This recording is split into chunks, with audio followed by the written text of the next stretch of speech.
The first time na nag-testify ako for the past, but last time, but all the years na dito ako sa ENP kami.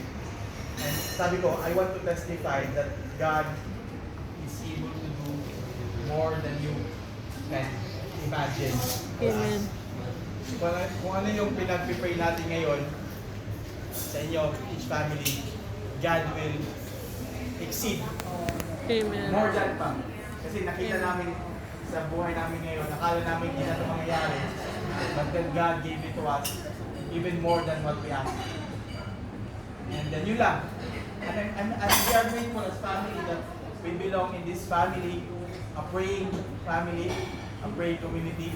Kasi isa kami sa recipients ng mga prayers niyo, ng mga prayers of this church. And we are glad sa LG namin, kina Alfred, lahat na from Natites, lahat dito naka-LG ata namin in one way or another from the start until now. Thank you. Thank you is not enough.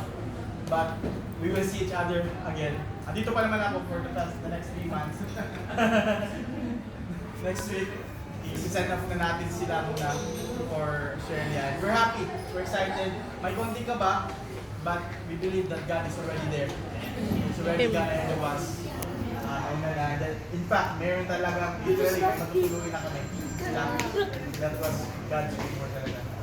Thank you for tonight. Thank you for the friendship. Thank you for kulang ang thank you for doing for all you have done. Not just tonight, but through the years since we came here. Salamat po.